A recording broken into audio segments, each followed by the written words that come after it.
have long identified STEM education as a major priority at all levels, given that STEM subjects are integral to future success. It is in this regard that the Education Ministry welcomes the recently launched Sagicor Visionary Challenge 2040, which targets the mastering of STEM knowledge and skills in young people. The Caribbean Science Foundation in 2010 partnered with Sagicor and the Caribbean Examinations Council (CXC) to launch this Visionaries Challenge, which encourages secondary school students to identify a challenge facing their respective school, school of choice, or community, and using STEM develop effective, innovative, and sustainable solutions to the challenge identified. STEM is an acronym for Science, Technology, Engineering, and Mathematics. I particularly like this whole concept, Marlene, of the Sagicor Visionaries Challenge, because what it does is it really brings science to life.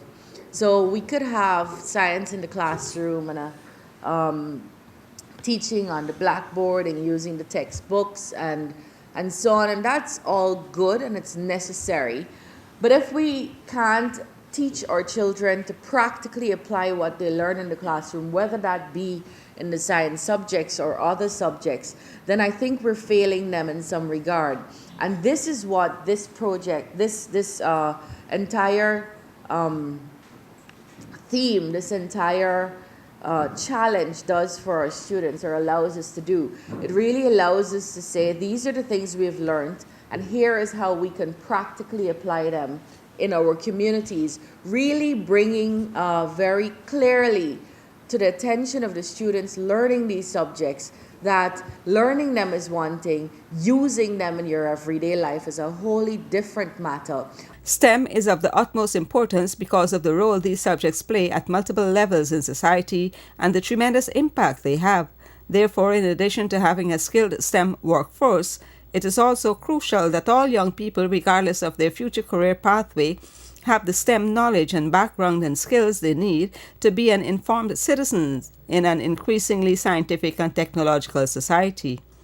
Engaging students in STEM studies primes the region for further technological and economical development. And so the invocation we heard this morning was very, very much relevant. Thank you very much for that. It is our hope that fostering young visionaries at this age will ignite an interest in innovation and arm tomorrow's workforce with the necessary tools to develop sustainable communities throughout the Caribbean. Initiatives such as this and the results that they bring about are examples of activities Sagicor is committed to supporting and initiating in communities in which we operate. Schools in Antigua and Barbuda, Barbados, Belize, Dominica, Guyana, St. Lucia, Tampa, and Trinidad and Tobago will participate in the competition that will see the projects first being evaluated and judged at the national level in each of the challenge countries. The winning school in each country moving on to the regional competition, and the representatives of national school winners and their respective teachers participating in a 7-day all-expenses STEM ambassador program to Florida. Even under the most testing conditions, the rice industry continues to record strong production, as over 400,000 tons of rice was produced for the first crop in 2040. As a result of favorable market conditions, along with supportive initiatives by government, the industry has grown to a historic height. For this year's first crop, over 400,000 tons of rice was produced and sold to millers at a cost of $23.3 billion Ghana dollars. It's an industry that has grown phenomenally in every way whatsoever, particularly in terms of efficiency on the farms, and particularly in terms of rice variety that is yielding more paddy. And so for the last 3 years, we have been increasing at a phenomenal rate of more than 100,000 tons of rice equivalent per year. In 2013, we exceeded 2012 production by over 100,000. It is likely that in 2014 we will exceed 2013 by another 100,000 tons. Despite the issues with fertilizers and challenges, the ministry has been able to supply some of the commodity to farmers in order to keep the prices close to the $5,000 mark. In 2013, close to 400,000 tons of rice was exported, and according to the Agriculture Ministry, more than 100,000 tons will be added to this figure for this year. You will recall that right in Essequibo, close to $200 million that was owed to the farmers by the millers from the last crop of 2013. It's the ministry that borrowed that money and paid off the farmers. And now the millers have to pay us back.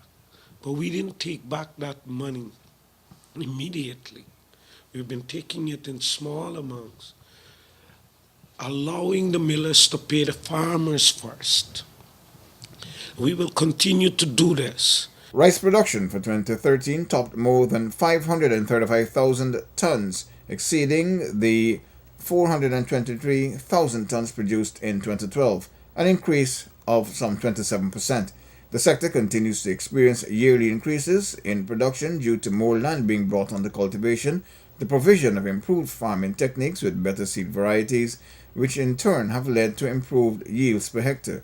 In order to ensure the rice industry retains its competitive advantage even in harsher market conditions, Budget 2014 makes a provision of $500 million to be injected into the industry to support its efforts to increase competitiveness and resilience. The tourism and hospitality sector will be further boosted with the construction of another five-star hotel.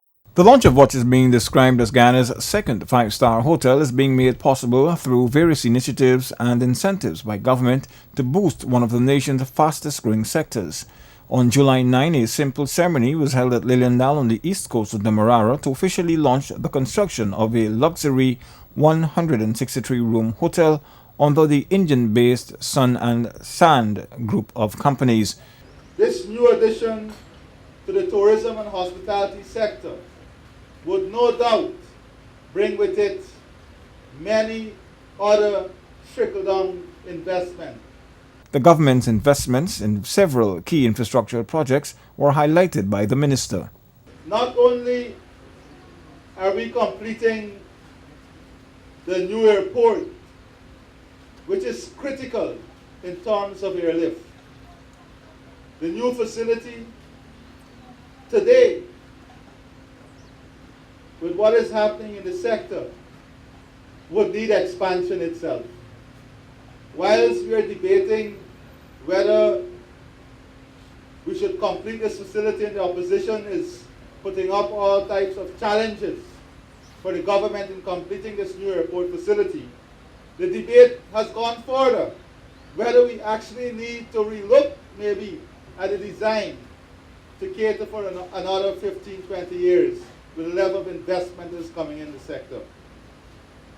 The government has also embarked on investment in a tourism and hospitality institute that would see 800 million Ghana dollars being invested in training and development of our human resource capacity and capability to function in this sector.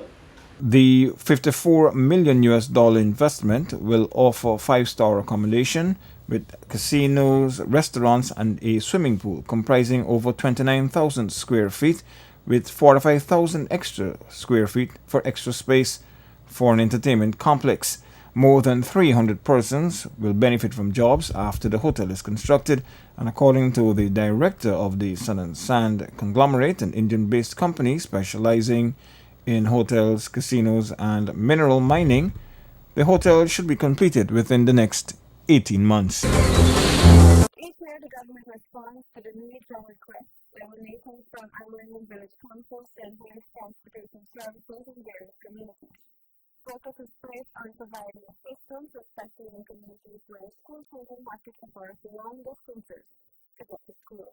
The Ministry of Amerindian Affairs recently handed over to the village of Baramita, Region 1, a new 4x4 pickup. Baramita, a community in the Barima-Waini region of northern Guyana, can be easily reached only by air. The pickup will be used to assist in getting school children to and from school whilst providing transportation for produce. I believe that the vehicle will serve the purpose of improving the transportation issues which they have. It will also be able to attend to emergency whenever there's an emergency, because Barmita is is situated within Region 1, and it is far remote from other villages.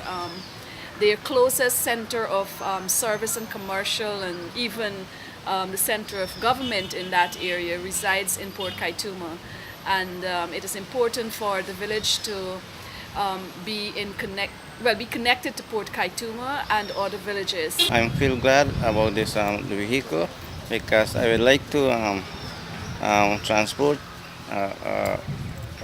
patient to the health hut, and so many things I have to done to look after my peoples around the village.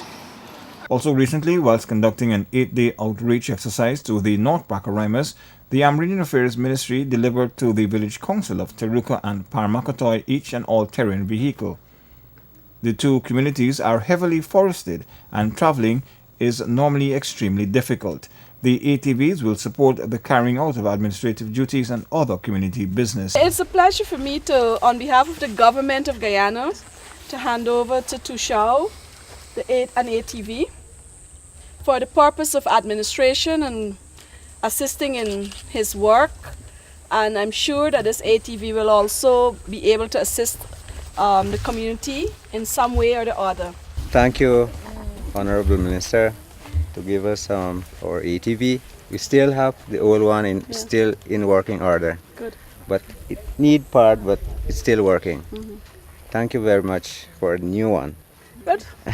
And you care it and make sure it's maintained and let it earn for itself, because that's the only way you can get money to make sure it stay in working order. Government has been supporting Amerindian communities, especially in providing the wherewithal for the movement of goods and people and services, and this has significantly contributed to the development of Amerindian villages across Guyana.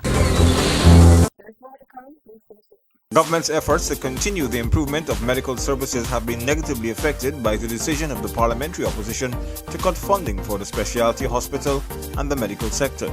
This move means that monies for the provision of medical gear for doctors and nurses, along with new equipment for hospitals and clinics such as those at Port Kaituma, Linden, Kokwani and Bartica, and new ambulances have not been approved. This move by the political opposition will adversely affect the provision and delivery of health care in communities across Guyana. The opposition's disapproval of monies for the Office of the President has affected several agencies such as the Civil Defense Commission.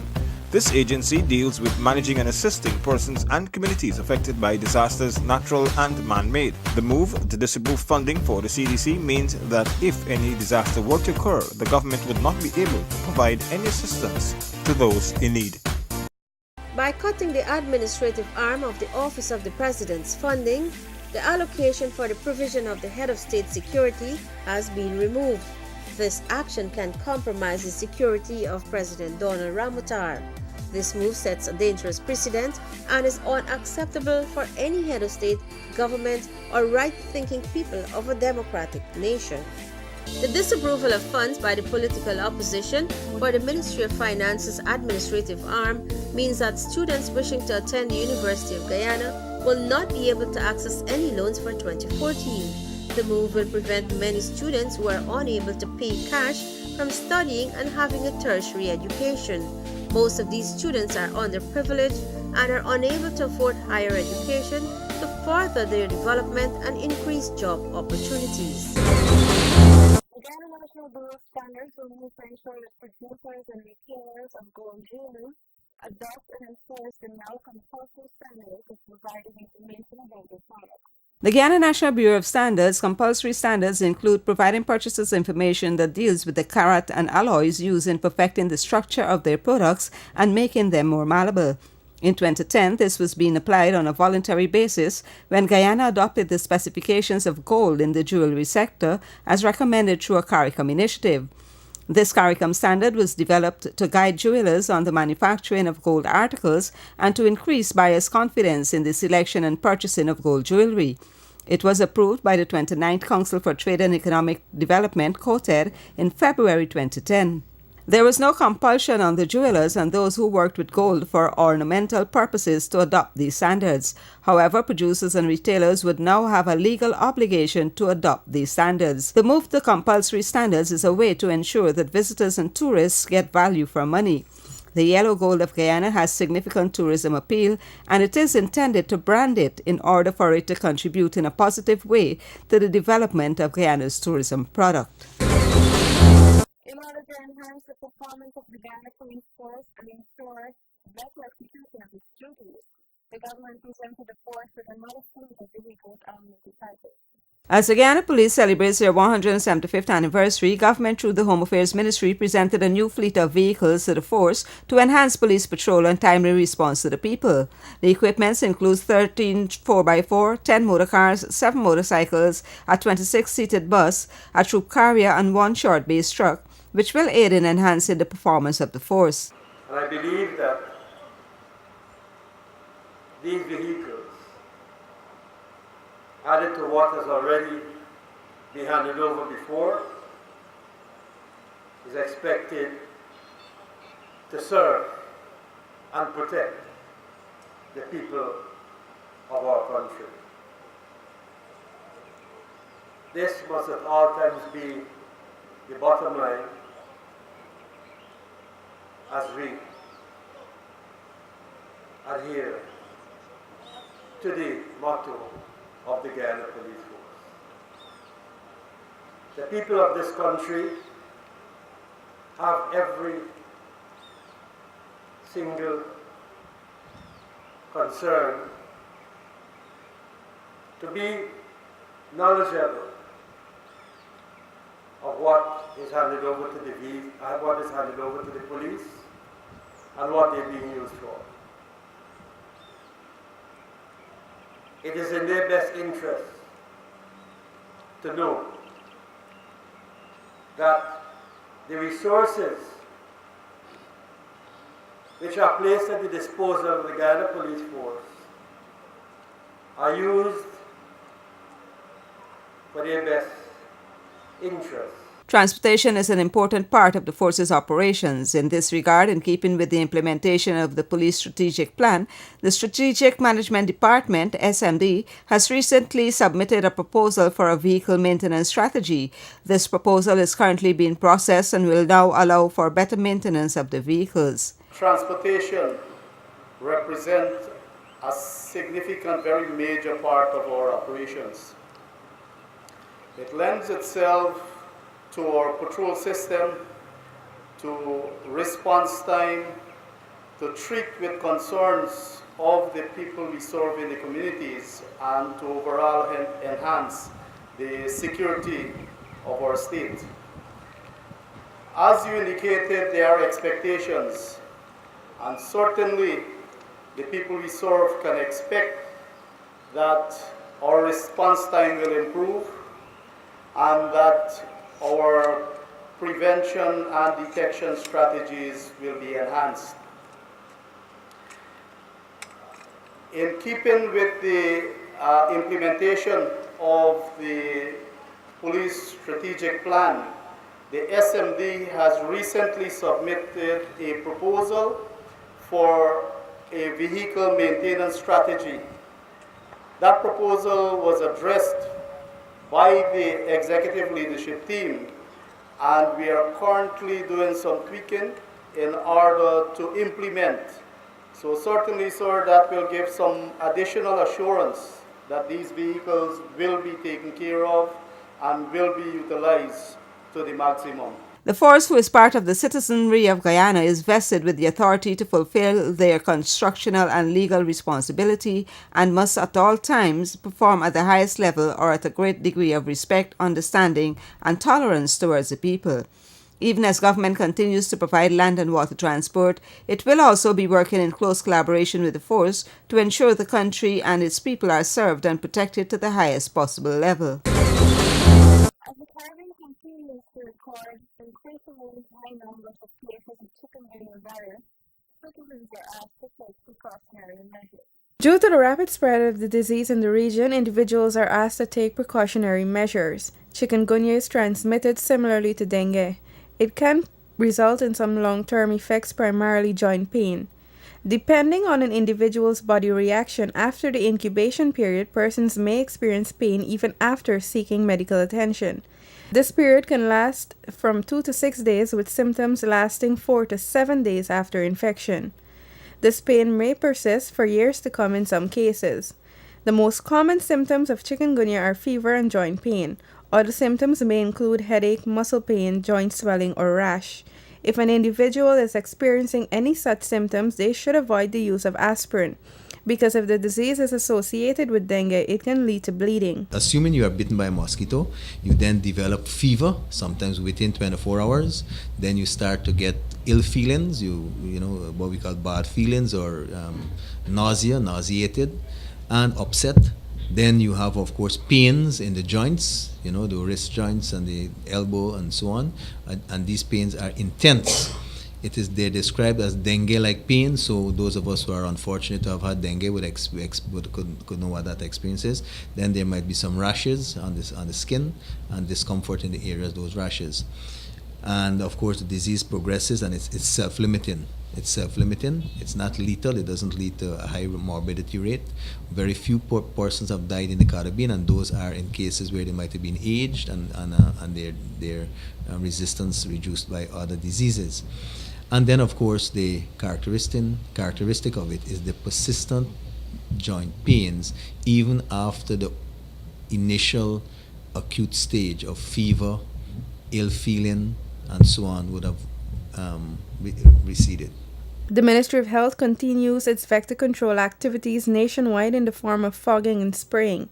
It is also encouraging citizens to appropriately discard of tires and unwanted containers, and to keep their surroundings clean so as to eliminate breeding grounds for the vector. Individuals are also asked to utilize bed nets and repellents to avoid possible infection. The 2014 national budget has allocated $32.3 billion for education as government continues to emphasize the sector, which has undergone significant transformation in response to the emerging needs of society. A message from the Government Information Agency. Parents with school-aged children will achieve a measure of relief with the provision of $10,000 per school year for all school children in the public schools.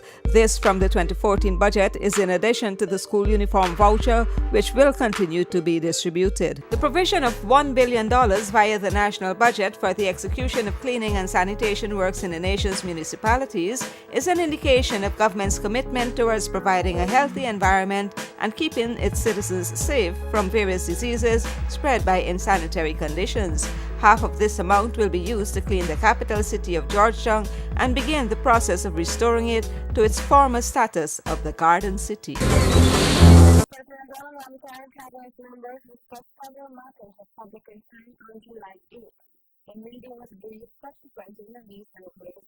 At its July 8th statutory meeting, Cabinet gave its no objections to 11 contracts in the areas of education, solid waste management, and electricity. The National Insurance Scheme is working to meet the stipulated December 31st, 2014 deadline to complete the conversion of all records of contributions into the electronic system. The two components, the data entry and the verification that deals with its accuracy, were seen as the major aspects. The verification is all that is left. Data entry, we can proudly, though belatedly, announce, been taken care of, virtually taken care of. It is the verification to ensure the accuracy of the information that is being placed on the National Insurance Scheme electronic data system. This is the more challenging of the two components, and one that Cabinet recognized the scheme would be hard pressed to deliver by the 31st of December, but Cabinet has been insistent. Cabinet has rejected any extension, any idea, any suggestion of an extension, and Cabinet has resolved to make available all the resources, human, technical, financial, all the resources necessary for the successful completion of this mission. These challenges are more concentrated in areas where sugar estates are located. Meanwhile, the government is insisting that GCOM's level of preparedness must be taken into account by all stakeholders who are calling for the local government elections to be held before next month.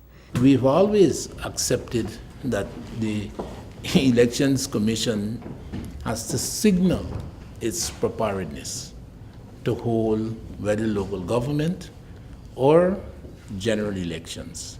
It will be interesting if the GCOM, the chairman, the members of the commission itself were to be consulted on their awareness of preparation for both local government or general elections, for them to advise about what seems to be a perspective that the Americans are out there pushing, that you could have local government elections or elections in general tomorrow without having GCOM signifying, certifying, telling us in authoritative ways we're ready.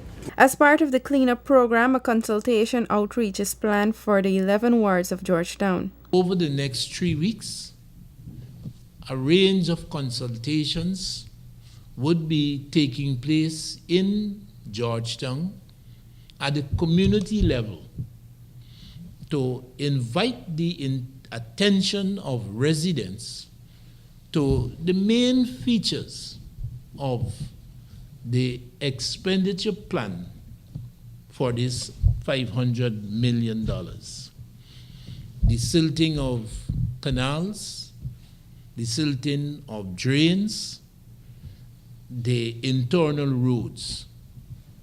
Almost all of them constitute work that will be outsourced. Bidding documents, public tender for that aspect of the plan. The Ministry of Local Government and Regional Development has established a work group to implement the program and address the expenditure of the sums for the period remaining before the end of the fiscal year.